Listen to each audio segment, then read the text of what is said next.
Welcome, everyone. Today, we're jumping into the really fascinating world of Bob Camblin. He's an artist people have called enigmatic, even iconoclastic. Definitely. Lots to unpack there. Yeah, so think of this as, your quick guide to getting the heart of his unique vision. We've pulled together quite a bit his own words, writings on Zen and art, biographical stuff, and thoughts from people who actually knew him. A real mix of sources, then. Exactly. And our mission, basically, is to pull out the most interesting bits, the key insights, so you get a good handle on this, well, complex creator and what's going on beneath the surface of his work. And it's a wide range of work, right? Oils, acrylics, watercolors. Drawings, prints, even painted paper. He really covered a lot of ground. Yeah. We want to give you those aha moments, but, without drowning you in details. Right. Well, starting off, something that really jumps out is Camblin's idea of wanting a perfectly average view.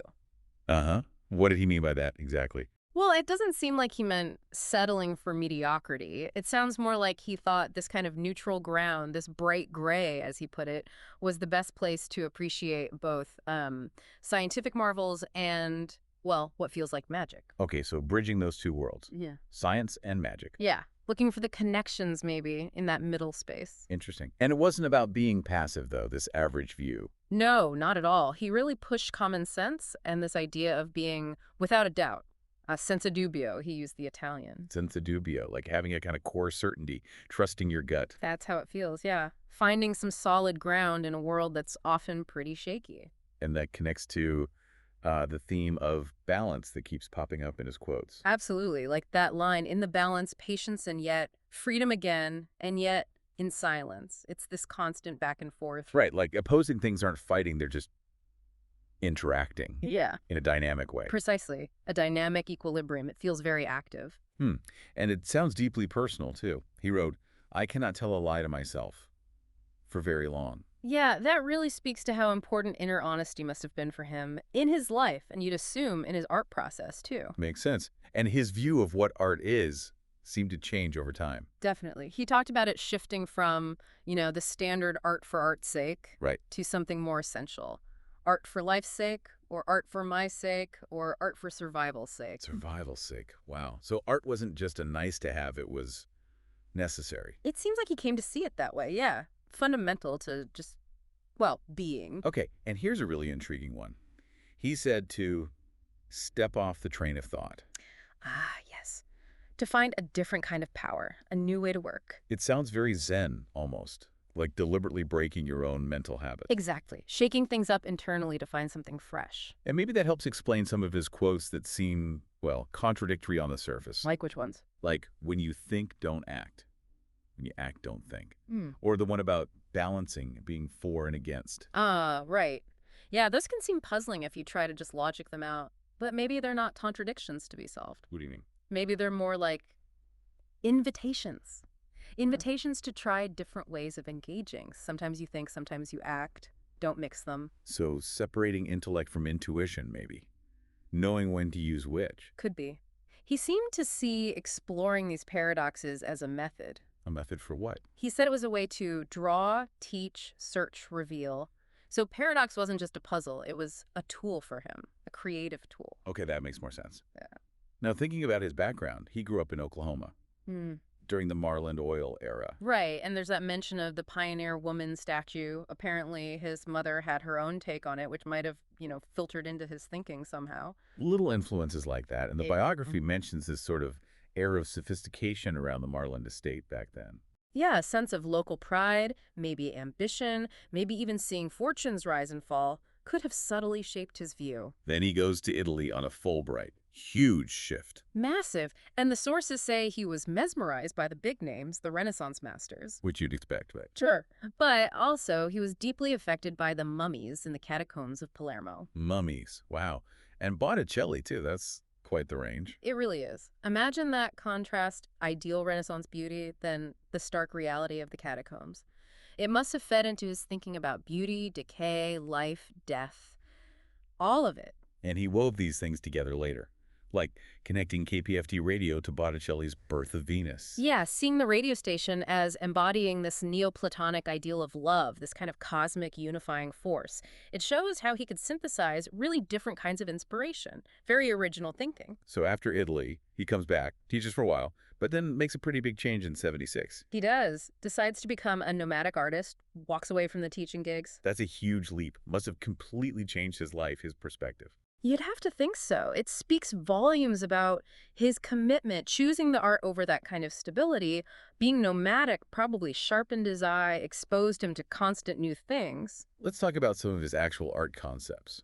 There's this one style, Muchas Volantes, developed in the 80s. Right, with Nancy Giordano. It means flying flies, like those little floaters you sometimes see in your vision. Okay, so what did the art look like?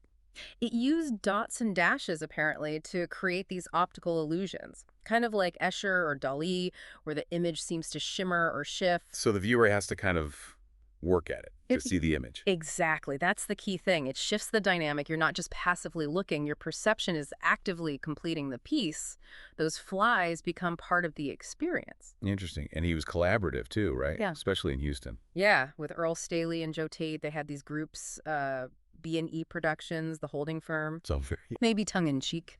The point seemed to be more about the creative events, the process, rather than just the final object. Sometimes they even signed work anonymous. Anonymous, really. Letting go of the ego. Seems like it. It highlights that focus on the shared act of creating, the collective energy. Another thing, he used text in his drawings. Uh-huh. But not just like titles or descriptions. How so? Well, the sources suggest the text could be like clues in a kind of visual mystery. Sometimes the words might even contradict the picture. Oh, wow. Playing with perception again. Totally. Making you question what you're seeing versus what you're reading. It disrupts any easy interpretation, makes you engage more critically. Reminds me a bit of Tom Wolfe's The Painted Word, that idea of text becoming central. Right. And then there are those recurring images in his work. Yeah, scarecrows, puppets, skulls, these glass reliquary things. Where did the scarecrows come from? Apparently inspired partly by the writer Gunter Grass. But they and the other images seem to point towards themes of change, metamorphosis, the life cycle. Like symbolic figures, interpreted through people like Freud or Grunewald. The biography suggests thinking along those lines, yeah. Each image seems loaded with potential meanings about transformation, mortality, the human condition. It sounds like he had a really high bar set for himself, aiming to remake Goya in 20th century terms. That's a huge ambition, isn't it? Goya was just a master at capturing the inner world, the dark stuff, the social anxieties. So Camblin wanted to do that for his own time, dig into the subjective, maybe darker side of modern life. It certainly suggests the drive to explore that psychological territory, yeah, the complexities of the 20th century through his own lens. Okay, let's shift gears a bit. Impermanence, Zen, enlightenment. These seem really key, especially later on. Definitely. That high-tide lithograph is mentioned as a key example. Right, connected to Zen ideas like mu, emptiness. Yeah, mu, emptiness or nothingness. And wabi-sabi, that Japanese idea of finding beauty in imperfection and things being transient. And also the I Ching, hexagram 59, Huan, which is about dispersion, dissolution, breaking down barriers. So high tide is about things dissolving, letting go. Pretty much. It emphasizes that emptiness, the beauty in things not lasting forever, Yeah. the image, a coastline dissolving, fish stranded. It really hits that transient feeling, core Zen stuff. And hexagram 59 reinforces it, breaking apart to find a new kind of harmony. And this ties into that YouTube transcript, Tides of Impermanence. Directly. Yeah, the transcript talks all about letting go, embracing that fleeting quality of life, finding balance even when things seem to be falling apart. It makes you think about what you're holding on to, maybe too tightly. Exactly. Is there freedom in just letting things dissolve? Like the tide going out in the picture. Maybe understanding comes from accepting change, not fighting it. And then there's the book Zen and the Art of Enlightenment.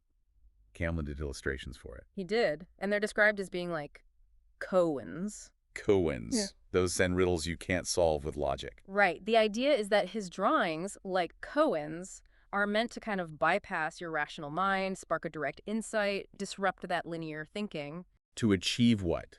Everyday enlightenment. That seems to be the goal, yeah. Finding enlightenment not on some mountaintop, but right here, by embracing the absurdity, the impermanence of it all. So the art itself is meant to provoke that shift in awareness. That's the idea. The book also apparently links art history, realism, abstract expressionism to Zen and the I Ching, seeing intuition, connection, change running through it all. One review said his art is like a portal to heightened awareness, not giving answers, but prompting questions. Yeah, that nails it. It's the process of looking and thinking about his work that matters, not finding one single meaning. It's about self-inquiry. It's always great to hear from people who knew the artist. We have some quotes here. Pete Gershon called him a mystical trickster figure ripe for rediscovery. Mystical trickster, that captures it well, doesn't it? That blend of deep insight, but also maybe a playful edge, messing with expectations. Yeah, which we've seen in his art choices. Yeah. Then George O. Jackson Jr. saw his art as a book and talked about his search for purity and expression. A book that fits with the text, the layers of meaning, doesn't it? Like each piece has a story you have to kind of read into. And purity suggests that real commitment to his vision. And Earl Staley, his collaborator. Right. Staley said he learned drawing and painting from Camblin.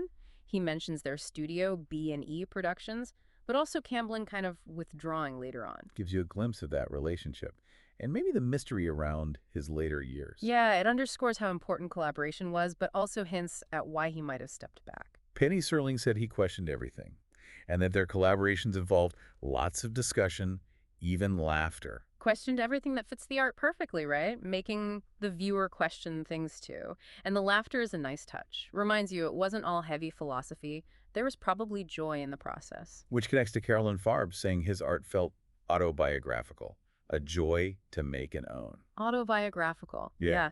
So looking at the art is also about trying to understand the person, his journey, his unique view. And there's a biography by Sandra Jensen Rowland, described as an intimate account, written by a former student and companion. So likely a very personal, nuanced perspective on his life and work.